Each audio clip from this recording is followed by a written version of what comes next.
সম্প্রতি চালু যে মোবাইল ল্যাবরেটরি, সেই মোবাইল ল্যাবরেটরি এটা হলো খুলনা বিভাগের জন্য বরাদ্দকৃত মোবাইল ল্যাবরেটরি।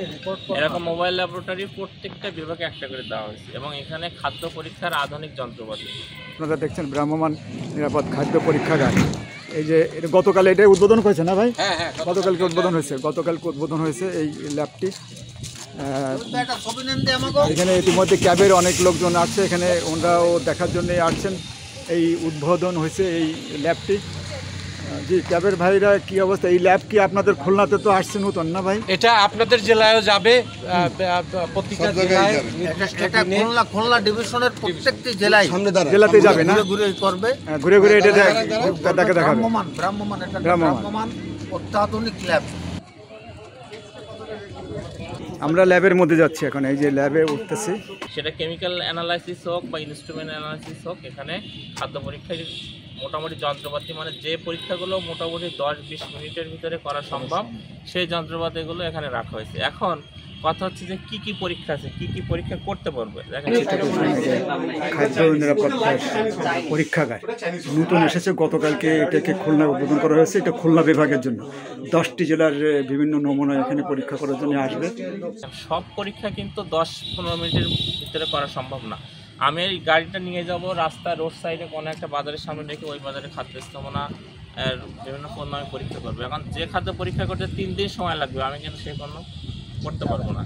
এখন প্রাথমিক পর্যায়ে কয়েকটা জিনিসের মানে প্রসিডিউরস ডেভেলপ করা হয়েছে, কারণ আমার জিনিস যখন একটা পরীক্ষা করব আমার কিন্তু সিস্টেম ডেভেলপ করতে হবে যে এই খাদ্যটা, কারণ এটা হলো নতুন, সুতরাং সিস্টেমগুলো আমাদেরই ডেভেলপ করতে হবে। তা আমরা এই পর্যন্ত কিছু খাদ্য পণ্যের পরীক্ষার সিস্টেম ডেভেলপ করতে পারছি। তার মধ্যে বর্তমানে যেগুলো আমরা করতে পারছি অলরেডি, সেটা হলো যে এই অঞ্চল জানেন যে দুধের একটা ভালো একটা প্রোডাকশন, এবং সেকেন্ড দুধে অনেক মাত্রায় ভেজাল হয়।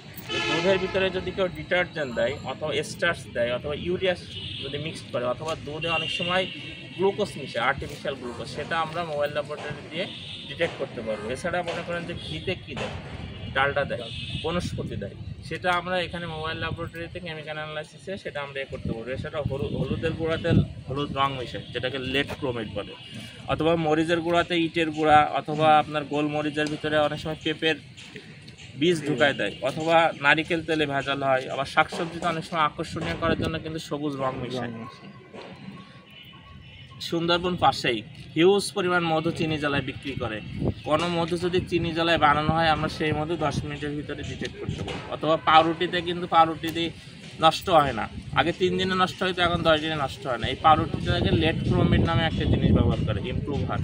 যদি কেউ এই ক্ষতিকর লেড ক্রোমেট ব্যবহার করে, অথবা খাদ্যে ভারী ধাতু কী পরিমাণ আছে, কী পার্সেন্টেজ আছে, সেই জিনিসটা আমরা এখানে করতে পারবো। আর একটা হলো কৃত্রিম রং, মানে অনুমোদিত যদি কৃত্রিম রং হয় খাবারে, সেটা আমরা আপাতত এই মোবাইল ল্যাবরেটরি দিয়ে ডিটেক্ট করতে পারবো। এছাড়া একজন প্রশ্ন করছিল যে মিষ্টি 5 দিন রেখে দিচ্ছে, এখন কয়দিন খাওয়া যাবে এটা কিছু বোঝা যায় না। আমাদের এইখানে যন্ত্রপাতি আছে যে মিষ্টিটা আসলে খাওয়ার উপযুক্ত কিনা, ব্যাকটেরিয়া কী পরিমাণ আছে সেটা আমাদের টেস্ট করতে পারবো, কিন্তু এটা মোবাইল ল্যাবরেটরিতে হবে না, কারণ ওই টেস্ট করতে হলে 3 দিন সময় লাগে। ঠিক আছে, 3 দিন ওইটা ইনকিউবেটর আছে, এটা করা সম্ভব। তাৎক্ষণিকভাবে ব্যাকটেরিয়াটা বলতে পারবে না, খাবারের ব্যাকটেরিয়া তাৎক্ষণিকভাবে বলতে পারবো, 3 দিন সময় লাগবে।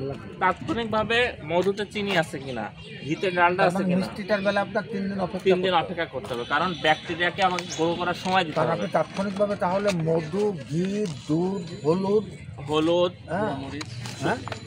গুঁড়া মরিচ